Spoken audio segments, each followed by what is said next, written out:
Good morning, student. Today we are going to discuss another important topic, that is mole concept. In previous lecture we have already discussed atomic mass and molecular mass. Let me introduce first. I am Hemant, PGT chemistry teacher, JIS Chirawa. चलिए बेटा आज की class start करते हैं. Mole concept. Mole concept है क्या basically? यहाँ पे आपको दिख रहा है कि मोल बेसिकली क्या चीज़ है. देखिए मोल जो है वो हम पहले भी पढ़ चुके हैं. फंडामेंटल क्वांटिटी है आपकी. 7 फंडामेंटल क्वांटिटी होती है जिसमें आपके अमाउंट ऑफ जो सब्सटेंस है उसको मेज़र करने के लिए, मतलब केमिकल सब्सटेंस जो होते हैं आपकी केमिस्ट्री में, उसको मेज़र करने के लिए हम क्या यूज़ करते हैं? मोल क्वांटिटी यूज़ करते हैं. अब यहाँ पे जो मोल है वो बेसिकली क्या है? केमिकल सब्सटेंस को मेज़र करने के लिए काम में आता है. केमिकल सब्सटेंस को मेज़र करने के लिए क्या आता है? काम में आता है. पहली बात तो ये आपकी, ठीक है. और दूसरी बात हमें पता है कि एक फंडामेंटल क्वांटिटी, फंडामेंटल क्वांटिटीज, ठीक है.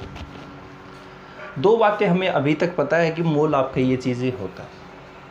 मोल की मैंने डेफिनेशन भी बताई थी कि C12 एटम जो है आपका, उसमें आपका 0.012 kg, इतने kg C12 एटम में जितने एटम्स प्रेजेंट होंगे वो एटम आपके 1 मोल के बराबर होंगे. ये सारी चीज़ें थे, उसको भी मैं रिकॉल करूँगा.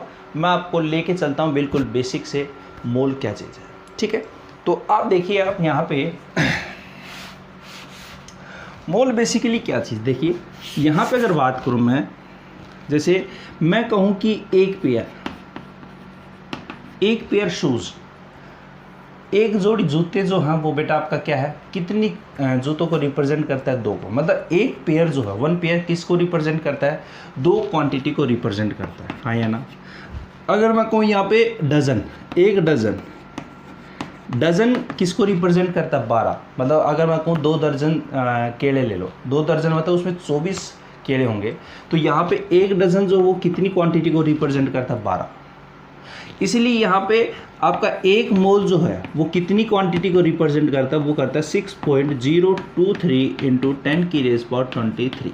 मतलब इतनी अगर आपके पास कोई चीज़ है वो 1 मोल के बराबर होगी.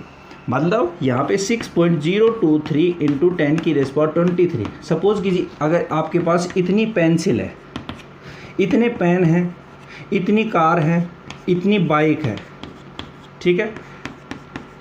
आपके पास इतनी KTM बाइक है या बुलेट बाइक है सपोज कीजिए, ठीक है. तो इतनी आपके पास कोई बाइक है, इतनी कार है, BMW, Audi जो भी आपके पास है, इतनी आपके पास घर हैं, इतने, मतलब कोई भी इतनी अगर क्वांटिटी होगी बेटा आपकी, तो वो 1 मोल के बराबर होगा, ठीक है. इतनी बात आ गई आपको समझ में? तो 1 मोल जो वो किसको रिप्रेजेंट करता है? एक वैल्यू को रिप्रेजेंट करता है, जो कि वैल्यू क्या होती है आपकी? 6.023 × 10⁻23. देखिए आपके बुक में ये जो वैल्यू है वो है 6.022 × 10⁻23 है. ये है. आपको याद रखने के लिए जो है वो मैंने क्या करा है कि 6.023 × 10⁻23. यहाँ पे भी 23 और यहाँ पे भी 23. इसको ऐसे याद रख लेना, ठीक है ना. बुक के अंदर आप देखोगे तो ये वैल्यू एग्जैक्टली होती है 6.022 × 10⁻23. वैल्यू आप ये याद रख लो, कोई दिक्कत की बात नहीं है. अपने को न्यूमेरिकल पॉइंट ऑफ व्यू से आप कोई सी भी वैल्यू याद रख लो. बुक में ये है और अपने को न्यूमेरिकल ये रखोगे तो कोई दिक्कत नहीं आने वाली. मतलब आपको ये पता चल गई कि इतनी अगर कोई क्वांटिटी है वो 1 मोल के बराबर है. तो यहाँ पे मैं ये कह सकता हूँ, एक सिंपल सी डेफिनेशन मोल की अगर दूँ तो ये कह सकता हूँ, the number which equal to 6.023 × 10⁻23 known as 1 मोल. वो आपका क्या है? 1 मोल है. इतना अगर आपके पास कोई नंबर है, उस नंबर को क्या बोलते हैं? 1 मोल बोलते हैं. इतनी बात आएगी बेटा समझ में? पहले एक बार इतनी बातें राइट डाउन कर दो फटाफट, जल्दी कर दो. चलिए आगे चलते हैं. यहाँ पे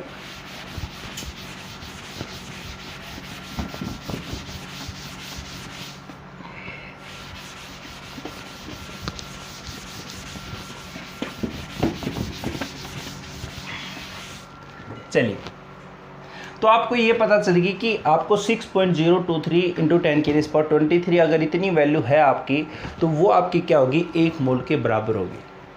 अब यहाँ पे अगर हम अगर केमिस्ट्री में बात करें तो हमने क्या किया कि C12 एटम जो है उसको क्या मान लिया, स्टैंडर्ड मान लिया। C12 एटम जो है वो उसको क्या मान लिया बेटा, स्टैंडर्ड मान लिया। हाँ है ना। और जैसे आप उन इलेक्ट्रोड पोटेंशियल निकालते हैं उसमें स्टैंडर्ड हाइड्रोजन इलेक्ट्रोड क्या मान लेते हैं, एक रेफरेंस इलेक्ट्रोड मान लेते हैं, जिसकी सहायता से हम क्या करते हैं, अदर इलेक्ट्रोड है उसका पोटेंशियल मेज़र करते हैं, क्योंकि C का जो पोटेंशियल होता है E0 वो क्या होता है, 0 होता है। उसके रेफरेंस में हम क्या करते हैं, वहाँ पे पोटेंशियल मेज़र करते हैं। इसलिए यहाँ पे C12 जो एटम हो क्या मान लिया हमने, स्टैंडर्ड मान लिया, क्योंकि यहाँ पे हर जो भी जहाँ पे भी आप पढ़ोगे तो उसमें मोल की जो डेफिनेशन है वो आपकी क्या है, आपकी C12 एटम के हिसाब से है। तो यहाँ पे क्या कहा साइंटिस्ट ने कि 12 ग्राम, एक्चुअल में यहाँ पे आप फंडामेंटल पढ़ते हो तो 12 ग्राम नहीं होता, वो कितना होता है, 0.012 kg, मतलब kg है, क्योंकि ऐसा यूनिट जो वो क्या है आपकी kg होती है। तो अगर आप फंडामेंटल क्वांटिटी में जब मोल की डेफिनेशन पढ़ते हो तो वो क्या पढ़ते हो कि इतने kg C12 एटम में जितनी एंटिटीज़ होंगी वो एंटिटीज़ किसके बराबर होंगी, आपकी 1 मोल के बराबर होंगे। अब यहाँ पे मोल अगर मैं निकालूं तो मोल क्या होगा कि 12 ग्राम अपोन में आपका जो मास है कार्बन C12 एटम का, mass of carbon C12 atom, यहाँ पे इसकी वैल्यू हमने एटॉमिक मास में निकाल ली थी जो कि 1.99 इंटू 10⁻23 थी। तो अगर 12 अपोन में 1.99 इंटू 10⁻23 है, 12 को इससे भाग करोगे तो आपका कितनी वैल्यू आएगी, 6.023 इंटू 10⁻, ये ऊपर जाएगा तो किस में हो जाएगा, प्लस में हो जाएगा। मतलब 1 मोल जो वो इतने क्या है, एटम के बराबर आ रहा है। हाँ है ना, यहाँ पे भी ग्राम हो जाएगा, ये भी ग्राम है, ये भी ग्राम है, ग्राम से ग्राम कट गया, ठीक है। मतलब 1 मोल जो वो इतने आपके क्या है, एंटिटीज़ के बराबर है।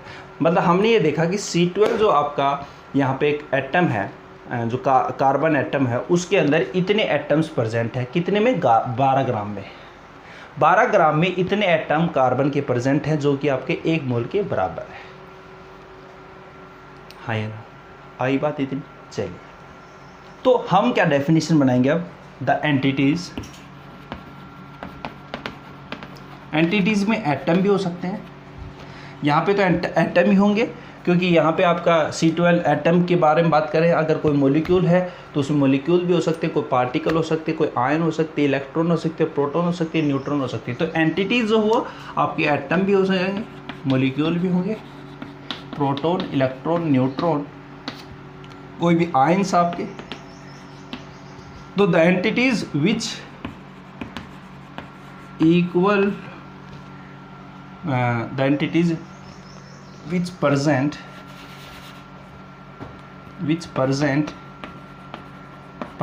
in 12 gram of C12 atom, मतलब 12 ग्राम C12 एटम में जितनी एंटिटीज़ प्रेजेंट है उसको क्या बोलते हैं बेटा, मोल बोलते हैं। नो डाउट 1 मोल बोलते हैं। मोल की डेफिनेशन आपकी ये आ गई। तो हमें पता चल गई कि जो आपका C12 एटम है उसकी डेफिनेशन, मतलब यहाँ पे C12 एटम के रिस्पेक्ट में मोल की डेफिनेशन आपकी ये है कि मोल के अंदर आपके कितने यहाँ पे एंटिटीज़ है, कितनी वैल्यू के बराबर है आपकी, 6.023 इंटू 10⁻23 एटम। इतने एटम आपके 12 ग्राम C12 एटम में। C12 एटम मतलब आइसोटोप से, ठीक है। उतार लो फटाफट इसको जल्दी से एक बार, फिर आगे चलते हैं। इसमें न्यूमेरिकल कैसे आते हैं आपके, किस तरह से आते हैं, फटाफट उतार देते हैं। चलिए अब आगे बात करते हैं बेटा।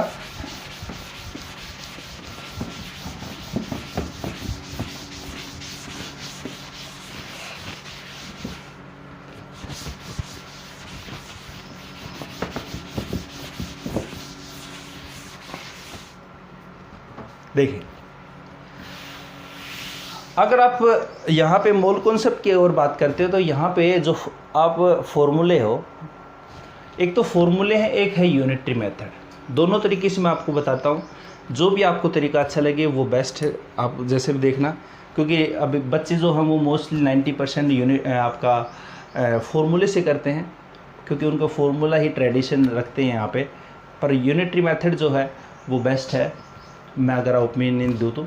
देखिए दोनों ही तरीके मैं आपको बताऊँगा। यहाँ पे चलिए स्टार्ट करते हैं हम। यहाँ पे मोल कॉन्सेप्ट के न्यूमेरिकल्स कैसे आपके आते हैं, थोड़ा सा मैं और यहाँ पे डिटेल में बता रहा हूँ। एक बार देखिए मैंने यहाँ पे कहा कि जो मोल है, एक मोल वो आपका क्या है, किसी भी एलिमेंट का एटॉमिक मास हो या मॉलिक्यूल का मॉलिक्यूलर मास हो, वो एक मोल के बराबर होता है।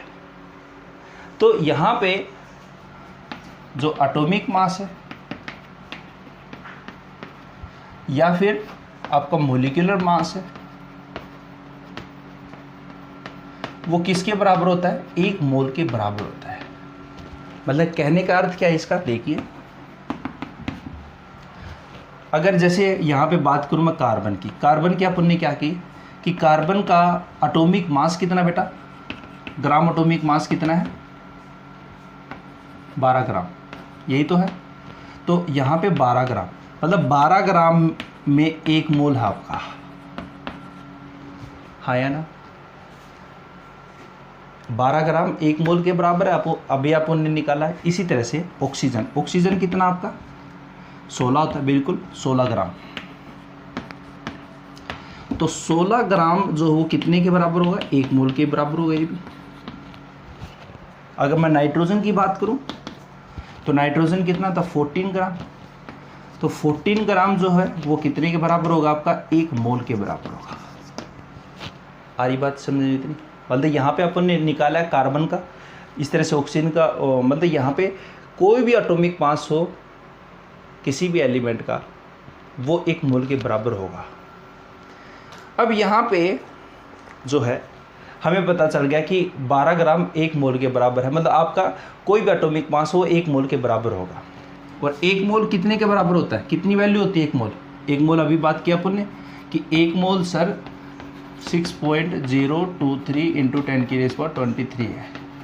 इसको बेटा बाद में एवोगाड्रो साइंटिस्ट ने खोजा था इसको, तो इसको एवोगाड्रो नंबर भी बोलते हैं, एवोगाड्रो नंबर, जिसको Na से डिनोट करते हैं, Na, N नंबर है, A मतलब एवोगाड्रो, ठीक है। तो यहाँ पे एक मोल हमें पता है कि एवोगाड्रो के बराबर है, तो हम ये भी तो कह सकते हैं कि 12 ग्राम आपका Na के बराबर है ना, बिल्कुल कह सकता हूँ। तो इसी बात को मैं ये भी तो कह सकता हूँ बेटा कि 12 ग्राम जो है वो आपका कितने के बराबर है, Na के बराबर है।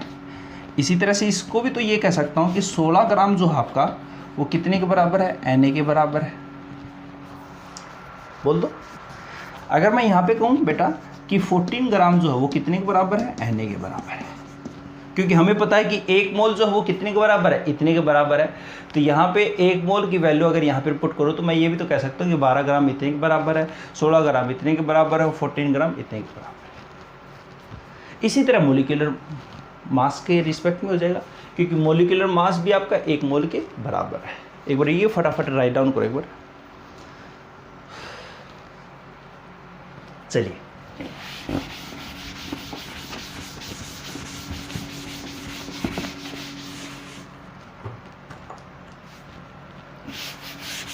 देखिए कुछ मोलिकुलर मास जो है वो आपके बार बार काम में आएंगे, उसके बारे में मैं एक बार बता भी देता हूँ आपको। जैसे यूरिया है, यूरिया का मोलिकुलर मास होता है 60 ग्राम।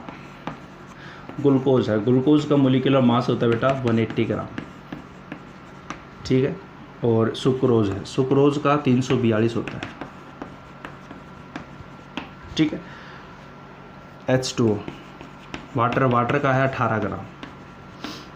और CO2 का होता है 44 ग्राम, ठीक है। ये कुछ ऐसे हैं जिसको आपको याद रखना ही पड़ेगा। यूरिया है, सुक्रोज है, ग्लूकोज है, H2O, CO2 है, इथेनॉल है, इस तरह से। ये एक H2SO4 भी है जिसका 98 ग्राम है। मतलब कुल मिला के आपके ये है कि आपको 10 ऐसे मोलिकुलर मास हैं जो कि आपको ध्यान में रखने, जिसमें रिपीटेशन जो है ये आपके बार बार होते रहेंगे न्यूमेरिकल में। और नहीं तो आप निकाल लेना, कोई दिक्कत नहीं, मोलिकुलर फॉर्मूला आपको देगा, उससे आप निकाल लेना।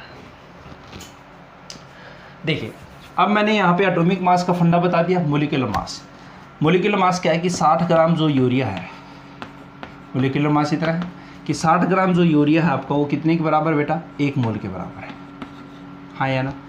इसी तरह से 180 ग्राम जो है आपका ग्लूकोज वो कितने के बराबर है, 1 मोल के बराबर है, हाँ या ना। अगर यहाँ पे बात करो 342 ग्राम जो सुक्रोज है वो कितने के बराबर है, 1 मोल के बराबर है। अगर यहाँ पे बात करूँ मैं 18 ग्राम वाटर, 18 ग्राम वाटर मतलब 1 मोल के बराबर है। इसी तरह से मैं कहूँ 44 जो ग्राम CH4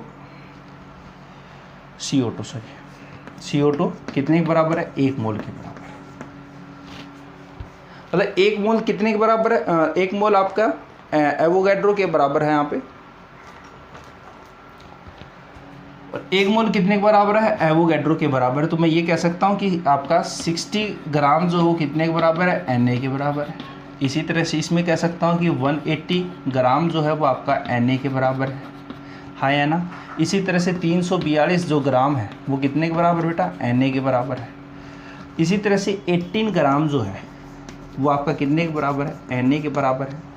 और यहाँ पे 44 ग्राम जो है वो कितने के बराबर है, आपका 1 Na के बराबर है।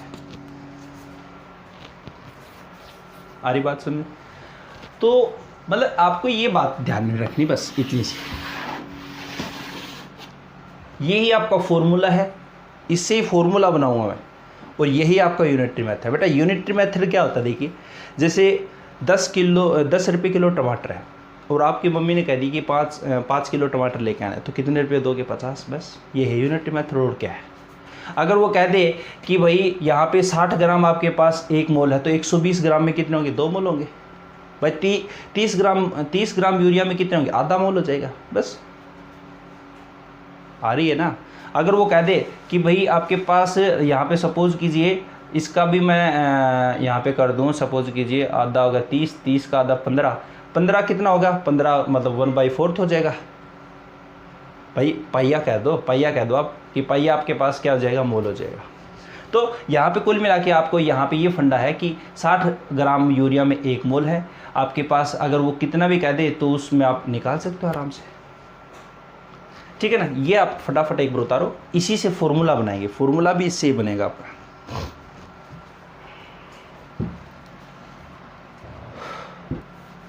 चलिए क्वेश्चन करते हैं, दोनों मेथड लगा के देखें। क्वेश्चन है आपके पास कि हाउ मैनी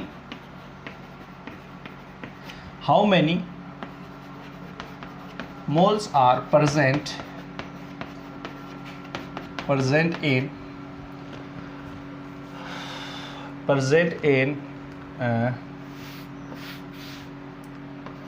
30 ग्राम ग्लूकोज, ठीक है। ग्लूकोज का फॉर्मूला बोल देता हूँ C6H12O6। मोलिकुलर मास जो होता है इसका कितना होता है बेटा, ग्राम मोलिकुलर मास है, नॉर्मली हम मोलिकुलर मास ही बोलते हैं इसको, 180 ग्राम है। एक बार वीडियो को पॉज करके आप खुद करो, फिर मैं आपको बताता हूँ, ठीक है। चलिए कोशिश की, कोई बात नहीं, कोशिश करोगे नहीं भी होगा, हो भी, दोनों बात बेटा। नहीं हुआ तो कोई बात नहीं, बता दे। देखिए पहला ही यूनिटरी मेथड से करते, यूनिटरी मेथड, और एक है फॉर्मूला से। फॉर्मूला क्या है वो भी बता देता हूँ। मोल का जो फॉर्मूला है वो आपका क्या है, गिवन मास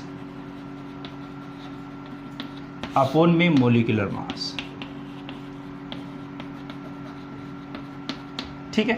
पहले फॉर्मूले से देख लो, कोई दिक्कत नहीं है। देखिए पहले आपके पास गिवन मास कितना है, how many moles are present in 30 gram, मतलब आपको गिवन मास दे रखा है। मोलिकुलर मास कितना है, 180, तो मोल्स निकाल लोगे आराम से, 30 अपॉन में 180, 1/6 आ गया, हाँ या ना, इतने मोल आ गए। चलिए यूनिटरी मेथड, यूनिटरी मेथड में सर ने बताया कि एटॉमिक मास और जो मोलिकुलर मास है वो 1 मोल के बराबर है। ठीक है, जो भी चीज़ निकालनी होती है वो राइट हैंड साइड में आप करते हो। अगर सपोज कीजिए आपने कह दिया कि 5 मोल में इतने हैं, तो मतलब जो भी चीज़ निकालते हैं वो राइट हैंड साइड में लिखते हैं हम। मतलब राइट हैंड साइड का मतलब क्या है कि यहाँ पे इसने मोल पूछे तो इस साइड हम मोल लिखेंगे। क्या कहा है कि 180 ग्राम ग्लूकोज में कितने मोल होंगे बेटा? 1 मोल होंगे। यही तो कहा था। 1 ग्राम में कितने होंगे? 1/180। और 30 ग्राम में पूछा है तो 30 में कितने हो जाएंगे? 30/180, 1/6। दोनों तरीके से मैंने बता दिया आप। ठीक है, आधी बात सुनने, आप इस तरह से कर लो चाहे इस तरह से कर लो, दोनों आपको बता दिए।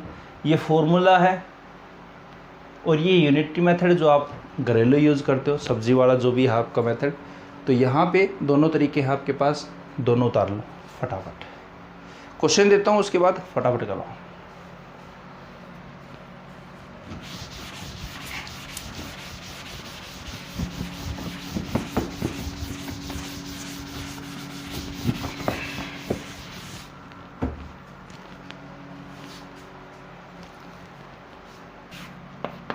चलिए बेटा देखिए, एक क्वेश्चन थोड़ा सा इस तरह से मिलेगा, दोनों तरीके से करेंगे, फॉर्मूला से और यूनिटरी मेथड से। लास्ट में कंक्लूजन आप यही निकालोगे बेटा कि यूनिटरी मेथड में कोई फॉर्मूला लिखने की आवश्यकता नहीं है। यूनिटरी मेथड से आपका फॉर्मूला ड्राइव होगा और यहाँ पे आपका क्या है? Unitary method. चलिए, फॉर्मूला है आपका क्या? Mole is equal to given mass upon में मोलिकुलर मास।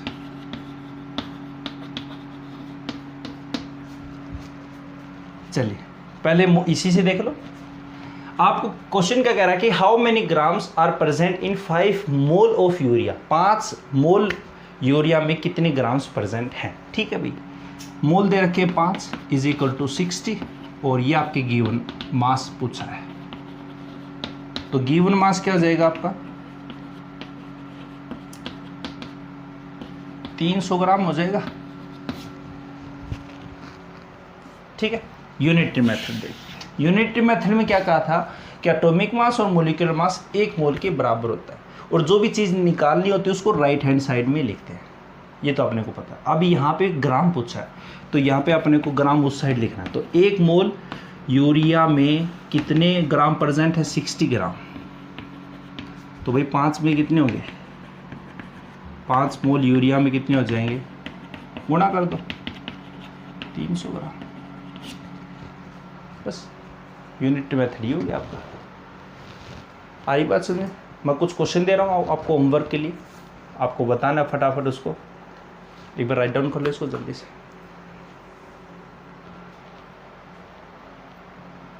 ठीक बेटा, ये कुछ क्वेश्चन है आपके, 5 क्वेश्चन है। पहला क्वेश्चन क्या है?